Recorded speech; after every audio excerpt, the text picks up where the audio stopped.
that will be one of the difficulties and challenges for tomorrow. But of course, at the semifinal here in Berlin, that's expected. She has already beaten this woman once. Now she has 48 hours to do it again on a surface she's never faced her on, with a nation's flags waving behind her chair. By the end of this video, you'll understand why the reigning Wimbledon champion just went on record admitting she's scared of the rhythm of a 21-year-old ranked 7 spots below her, and why that fear might be the smartest thing anyone has said all tournament. 2 women, 1 trophy from 12 months ago still sitting on a shelf in Poland, 1 visor stitched with 4 words in a language Wimbledon's grass has never heard before. They've crossed paths twice already, and the record between them is dead even. 1 win apiece, 1 gut punch apiece. Saturday makes it 3, and for the first time, they'll be doing it on grass, the one surface where nobody, not even the players themselves, can fully predict what happens. Here's the tension underneath all of it. One of these women is supposed to win. She has 6 major titles. She dismantled a former world #1 in just over an hour on Thursday and called it, without blinking, an ordinary day at work. The other woman has 1 Grand Slam 3rd round to her name, earned this week for the first time in her career. On paper, this shouldn't be a contest. So why does the champion sound worried? Why did she use the word tricky 3 times in 90 seconds when a reporter asked her about Saturday's opponent? Let's drop into that press conference for a second, because you need to hear this before you hear anything else. Sitting behind a microphone on Thursday, the defending champion was asked, flatly, what she knew about the Filipina waiting for her in round 3. She didn't dismiss the question. She leaned into it. She admitted she hadn't studied the tape closely, that she was working off memory from their last meeting, and then she said something that stopped reporters mid-note-taking. She said this opponent doesn't let her find her rhythm. That's not a throwaway line. For a player whose entire game is built on imposing a metronome on the other side of the net, admitting someone disrupts that rhythm is close to a confession. So who is disrupting the #3 player on Earth? Her name is Alexandra Eala, 21 years old, Filipino, and until this week, a name most casual tennis fans had never heard, despite 2 seasons of quietly beating players she had no business beating. Rewind 18 months, and you'll find a teenager ranked outside the top 140, playing on a wild card in Miami with absolutely nothing to lose and, as it turned out, absolutely nothing to fear. She walked onto a court against the very woman she now faces again on Saturday, then the world #2, and beat her in straight sets. 2 sets. Done. The tour didn't just notice, the tour froze. 5 weeks later, in Madrid, the ledger evened out. The champion won on clay, comfortably, and for a while it looked like Miami had been the exception, the kind of run a young player has once and never repeats. That's the story tennis loves to tell about upsets, flukes that fade. Eala didn't fade. She kept showing up. Small tournaments, big draws, slams where she'd lose early and disappear from headlines for months. But something was building underneath the surface, and nobody outside the locker room was paying close enough attention to see it. Here's what almost nobody talks about. The Philippines does not have a home Grand Slam. No home top-tier event at all. Every single ranking point Eala has ever earned, she's earned thousands of miles from anyone who shares her flag, on courts that were never built with her in mind, which makes what happened at this Wimbledon genuinely strange, in the best way. Because when she walked out for her matches this week, she didn't just have support in the stands. She had, by her own stunned admission afterward, something that looked and sounded like a home crowd inside the most famously ticket-locked tournament on the planet. How does a country with 0 major tennis infrastructure produce that kind of following 4,000 miles from home? Stick around, because the answer says more about this story than the scoreline does. Think for a second about the logistics that go into that kind of showing. Flights that cost more than a lot of people spend in a month. Time off work booked half a year in advance. A ticket ballot that rejects the overwhelming majority of everyone who enters it every single year, no matter where they're from. None of that happens by accident. Somewhere behind those seats was a group of people who had been planning, saving, and coordinating long before the draw was even made, betting on a player who, at the time they booked their trips, hadn't yet done anything at Wimbledon to justify the gamble. That's not a crowd that showed up because their player got hot. That's a crowd that showed up because they already believed she would. Let's go back to the beginning of this fortnight, because the first round tells you something the seeding number can't. Eala's opening opponent was a Mexican player ranked 76th in the world, and more importantly, the only player anywhere on tour who had a winning record against Eala heading into the tournament. If there was ever a match where a nervous underdog might crack under the weight of a bad head-to-head, this was it. Instead, Eala walked through it. 2 sets, barely over an hour, more than 20 breakpoint opportunities created against almost none allowed the other way, and more than double the winners of her opponent. That's not the box score of a player hanging on. That's the box score of a player who showed up to work. Afterward, sitting in the press room, Eala said something that told you exactly what this tournament had already become for her, even at round 1. She talked about being stunned, not by the win, but by the crowd. She said, more or less, that her countrymen kept finding ways to surprise her, that somehow, despite everyone knowing how brutal Wimbledon ticket queues are, there had been what felt like an entire section of Filipino fans packed into her court. She said she never expected to feel like she had a home crowd at the one tournament where home should have been the least available thing on the grounds. Try sitting with that for a second. A nation without a slam of its own, somehow renting a piece of home turf inside the most exclusive tennis venue in the world. But the first round wasn't the moment this run became a story. The second round was. Because in round 2, Eala didn't just face an opponent, she faced a ghost. Her name was Maya Joint, an Australian who, one day earlier on these same lawns, had just knocked out a 23-time Grand Slam champion in one of the most talked about upsets of the entire tournament.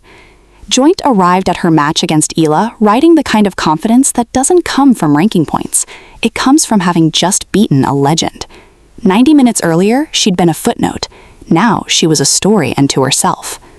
Here's the part that makes this match brutal on a level that has nothing to do with rankings. Joint wasn't just dangerous and confident. She was specifically the one player who had already broken Eala's heart on grass. A year earlier, at a warm-up event on this same surface, Eala had reached her first ever tour-level singles final and had Joint on the ropes, up by 4 championship points in the deciding set. 4. That's not a close match. That's a match you're supposed to close out in your sleep. Instead, Eala watched all 4 slip away and lost the final in a marathon-deciding tiebreak. Her first shot at a maiden title, gone in the cruelest possible way. So, when the draw paired them together again, this time at Wimbledon, with Joint fresh off toppling a legend and Eala carrying 13 months of unfinished business, nobody watching could pretend this was just another second-round match. And when Joint took the first set 6-3, the old wound looked like it was about to reopen in front of a global audience. You could almost hear the highlight package writing itself in real time. Giant killer strikes twice. Do you think Eala walked onto that court thinking about redemption, or was she trying not to think about it at all? There's a particular kind of pressure that comes from facing the exact same opponent who once had you 2 points away from a title and let it slip through your own hands instead of theirs. It isn't just about winning the rematch.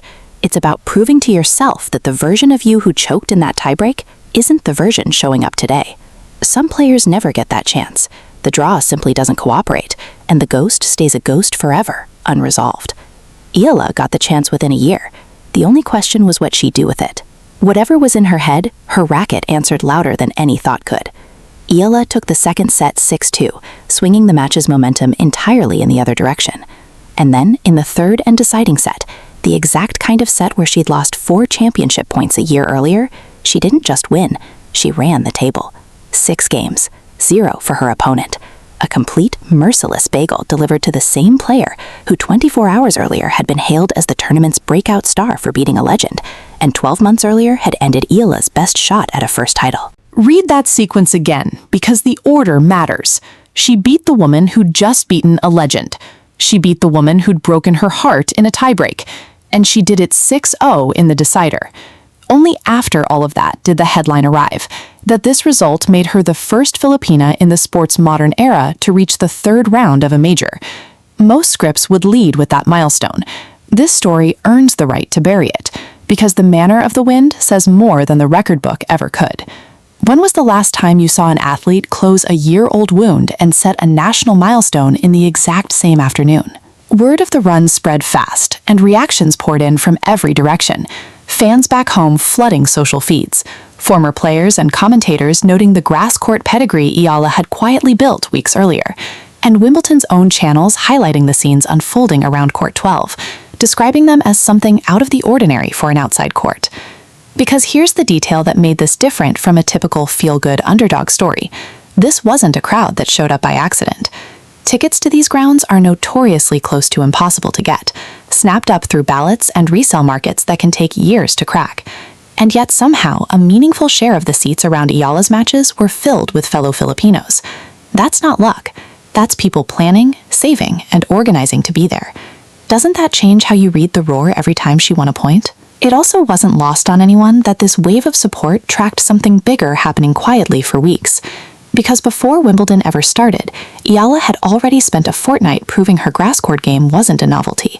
At a grass event in Germany in mid-June, she beat a former world number 2, a woman who had once lifted the Wimbledon trophy herself in straight sets. She followed that with another straight sets win over a fellow top-tier opponent to reach the semi-finals of that event before her run there finally ended. In other words, by the time she stepped onto Wimbledon's lawns, she wasn't a hard-court specialist hoping grass would cooperate. She had a verifiable, recent, top 10 level resume on this exact surface. So when bookmakers looked at Saturday's matchup, they weren't looking at a mismatch. They were looking at a genuine form line.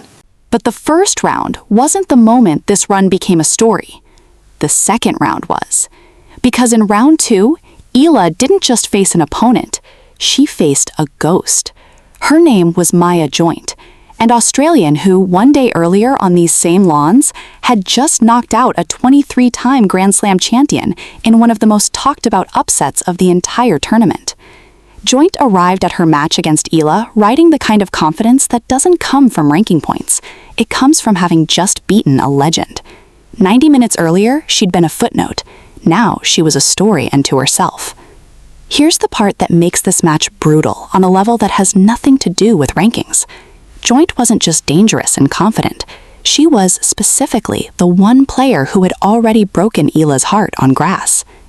A year earlier, at a warm-up event on this same surface, Eala had reached her first ever tour-level singles final and had Joint on the ropes, up by 4 championship points in the deciding set. 4. That's not a close match. That's a match you're supposed to close out in your sleep. Instead, Eala watched all 4 slip away and lost the final in a marathon deciding tiebreak. Her first shot at a maiden title, gone in the cruelest possible way. And that's really the answer to the question this whole video opened with. Why is a 6-time major champion publicly nervous about a player ranked 29 spots below her? Because rankings measure results over years. They don't measure who's peaking at the exact right moment. Eala isn't just a story anymore, and she isn't a wildcard who got hot for a week. She's a seeded Grand Slam quarterfinal level threat, with a fresh grass court win over habit of saving her most complete tennis for the moments when the story says she shouldn't be able to. That's what the visor was really always about. Not a slogan, but a promise the player has spent the whole tournament trying to keep. So here's where this leaves us, heading into Saturday. Neither side of this matchup is a lie. The champion really is the better player on paper, with a trophy from these same lawns sitting at home to prove it, and a former Wimbledon champion sitting on her resume from less than a month ago. And Eala, the challenger, really has become the single opponent this champion has publicly admitted worries her more than most. Both things are true at once, and that's exactly why nobody watching actually knows how this ends. That uncertainty is the whole appeal. Sports commentary loves to pretend big matches are predictable if you just study the numbers hard enough. But every so often, a matchup comes along where the numbers and the momentum are pulling in opposite directions. And nobody, not the analysts, not the bookmakers, not even the players themselves, can honestly tell you with confidence which force wins out. One of them walks away with a place in the second week of Wimbledon. The other goes home with a run that's already historic, regardless of the scoreline. Whatever happens, a nation without a Grand Slam of its own will be watching one of its own compete for a place in the final 16 of the oldest tournament in tennis, wearing 4 words stitched into a visor that nobody outside her language will fully understand, and everybody watching will feel anyway. So tell me, do you think rhythm beats resume this time? Or does the defending champion prove why she's still the mountain everyone else has to climb? Drop your prediction in the comments before Saturday's match starts. And if you want more breakdowns like this one, make sure you're subscribed, because this story is far from finished.